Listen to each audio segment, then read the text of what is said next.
Hello everyone, welcome back to my channel and for another What If series on John Farnham. I'm super excited to explore with this one. With the only, HBO. If you don't know what HBO stands for, it stands for Home Box Office.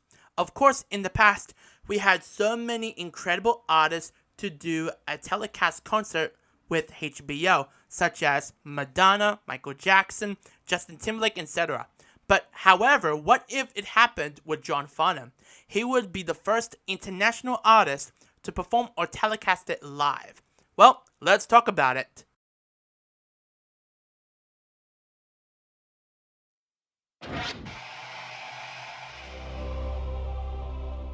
I want to mention with real life for just a tiny bit for now because he did it in real life. So I'll mention about it now. So in real life, John did a HBO special with LRB, Little River Band, in 1983. But as a solo artist, he never got the chance to. So let's explore what if it happened.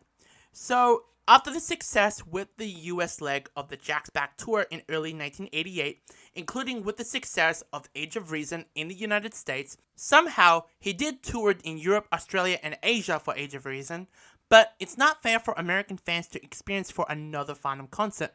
However, there was a demand that fans wanted to see the Age of Reason tour happen in early 1989, but at the time, RCA refused to let Farnham tour for Age of Reason due to the budget and getting each location to set up for a 40-piece orchestra from Melbourne. RCA is making some decisions of what they can do instead of Farnham coming overseas and spending too much money for traveling. That would make sense, right? They had a thought that they heard that HBO is rebroadcasting the Little River Band 1983 concert, and they had a thought going, let's do a Farnham HBO special. And that's where the connection began and negotiation with HBO and RCA.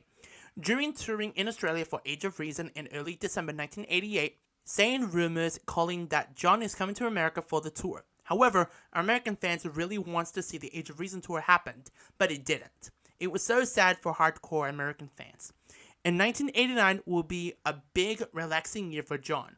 But he's not slowing down until later in that year.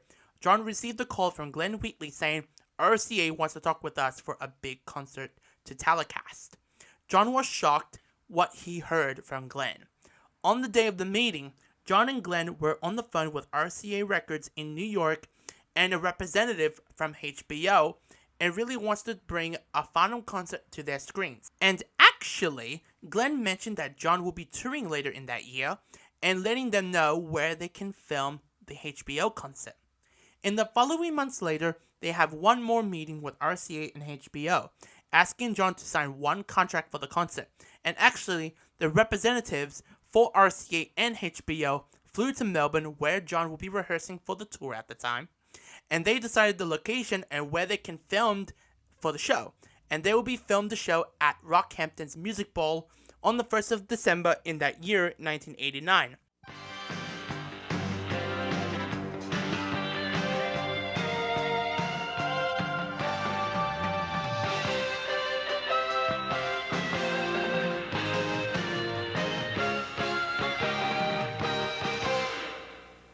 Then an announcement came after a second rebroadcast of the Little River Band concert in 1983, where John Farnham interviewed from Australia to prepare for the upcoming summer tour, and John is set to announce that his new tour will be televised on HBO with an official date on December 12th, 8 p.m. Eastern and Pacific. A tiny documentary of the tour, kind of Michael Jackson's Dangerous Diaries, so I called it The Summer Diaries. Seeing the highlights from the summer tour 1989 shows, seeing the glimpse of Farnham live. Some of the footage will be shot from Darwin, Townsville, and Cairns before leading up to the Rockhampton show, and that will be filmed and broadcast. Actually, forgot to mention about the contract. With it is getting the rights for the Whispering Jack concert in 1987 and the Classic Jack 1988 show to be broadcast for the first time to be shown for the American audience to prepare for the HBO broadcast concert. So what I mean is that they're going to marathon both concerts on the day of the broadcast. So that's going to be very interesting for the American fans, what they can see the glimpse of Farnham, what he did before he came to America for the Jack's Back tour in early 1988. Now here's what will be the set list for the tour. To be honest, I don't know the official set list. This is actually a fan-made one. Let me say it again. It's an unofficial set list. I don't know the official set list. Just bear with me. So here is the summer 1989 tour for the HBO special.